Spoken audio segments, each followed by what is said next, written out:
Claro, tú estás en shock, tienes 13, Sí. 14 años y tú incluso piensas que algo estás haciendo mal, ¿no?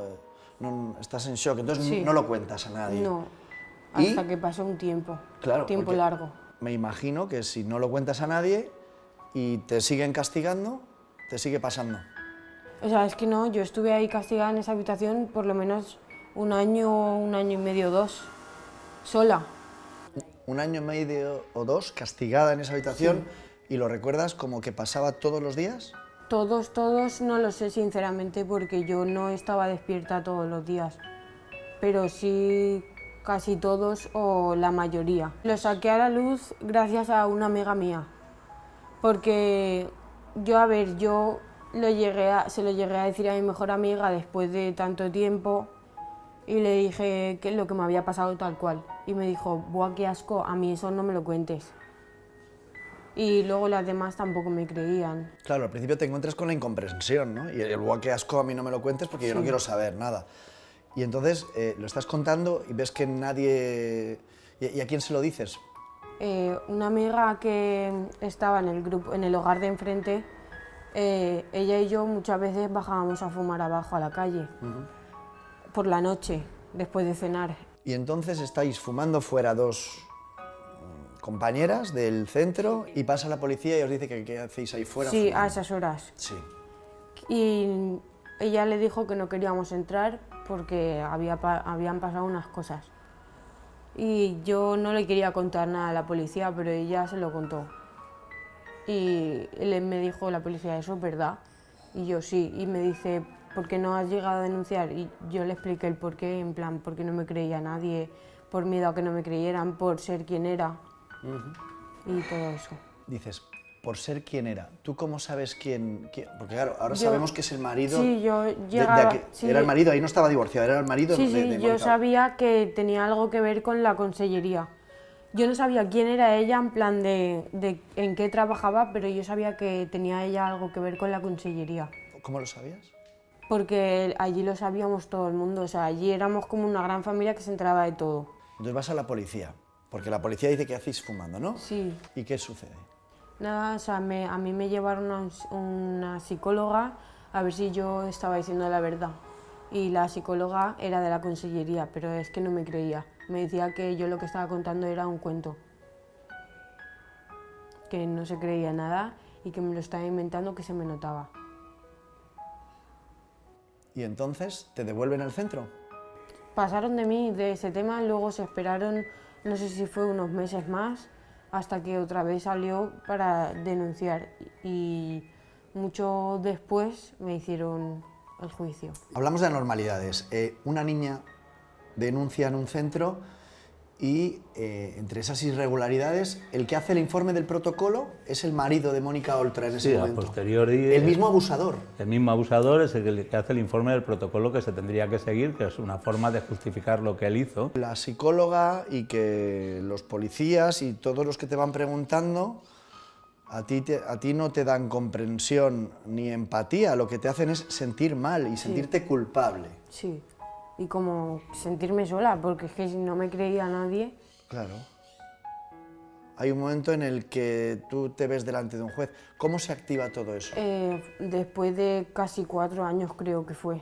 Y tú desde que se lo dices a los policías hasta que hablas con el psicólogo o la psicóloga, cuando todo esto pasa, que tú estás denunciando abusos sexuales por parte de un monitor, Sí, ¿el marido de Mónica Oltra sigue en el centro? sí, ¿Tú le sigues viendo cada día? sí.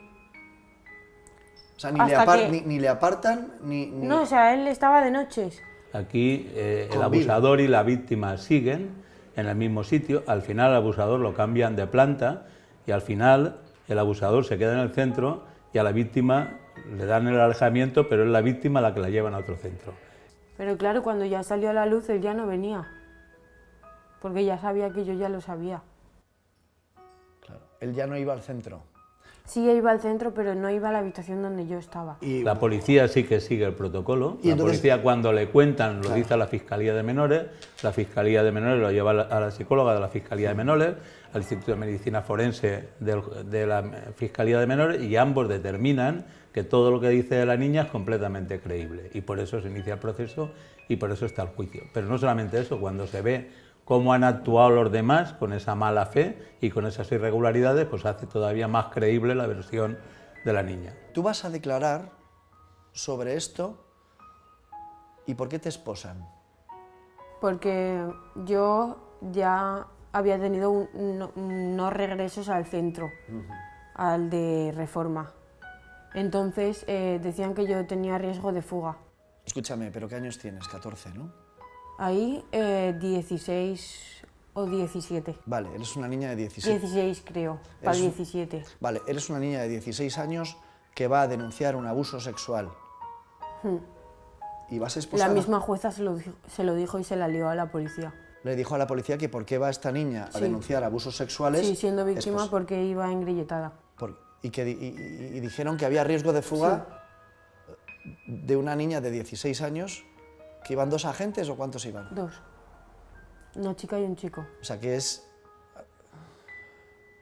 la propia juez la que les echa la bronca y la que se indigna con esto, ¿no?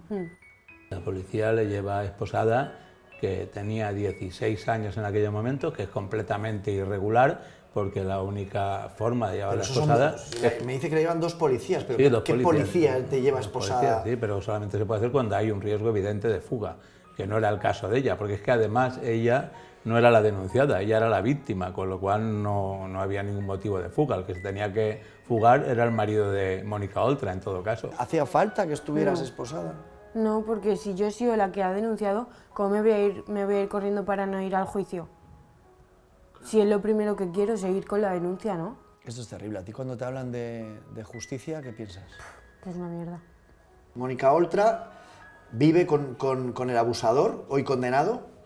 Correcto. Convive con él y mientras... Convive con él, se entera, porque vamos a ver, o es tonta, con perdón, o se entera en una administración que su marido está implicado, la psicóloga del centro que entrevista a la niña, la directora del centro que entrevista a la niña, la funcionaria que hace el expediente informativo y administrativo cuando eso le correspondía a la Fiscalía, o la directora general que tenía notificación y conocimiento de lo que estaba pasando, se lo tendrían que haber contado a ella. Lo que no se puede alegar es que ella está in albis y se encuentra un día con que le llega una citación al marido y por eso se entera. Paralizan todo eso durante unos meses para poder separarse del marido y para poder decir que no ha sido el marido, sino que ha sido el exmarido de Mónica Oltra. Es una manipulación vergonzante e ilegal, claro. Cuando sale la sentencia es el exmarido, pero cuando ocurren los hechos es el marido. Esto te ha pasado a ti y tú lo has denunciado, pero le ha podido pasar a más compañeras tuyas. A mí, a ver, habían 2 chiquillas que me dijeron que, después de haberse enterado de lo que me había pasado, dijeron que a ellas como que también les había pasado, pero claro, yo no sé si es cierto, porque es que eran pequeñas, no sé si es cierto o si lo han dicho porque me han escuchado a mí decirlo, es que no lo sé. Claro. Pero a ver, que yo me lo puedo creer porque me lo ha llegado a hacer a mí, como no se lo va a hacer a otras personas. No me creo que Mónica Oltra no estuviera enterada y no me creo que el hábito que utilizaba el abusador con sus masajes y sus actos vergonzantes después de los masajes fueran solamente con esta niña. Ahora, hablamos de gente que está en una situación de absoluto desamparo y que como ella, pues aunque se encontraba el líquido viscoso en la mano, decía: yo, ¿qué hago? ¿Yo qué digo? ¿Quién me va a creer? Yo me callo. Todo esto al final ha salido a la luz y has ganado el juicio. ¿Qué has perdido, Maite? La infancia. Pero infancia, infancia. ¿Y estás contenta de haberlo contado? A ver, pues sí. La verdad es que sí, porque como que me he desahogado, me he quitado un peso encima. Y además te digo una cosa, estás siendo una heroína. Pues eres muy valiente, ¿eh? Gracias. Porque parecía que no salía, ¿no? Y has salido y has ganado. Y lo has hecho muy bien. Y tu criatura, cuando seas mayor, va a haber una madre valiente. ¿Vale? Y nosotros, como sociedad, te damos las gracias. Enhorabuena, eres una valiente. Muchas gracias, Maite. A ti. ¿Cómo se llama tu niño? Irai. Pues piensa en él, que es lo mejor. Pues sí.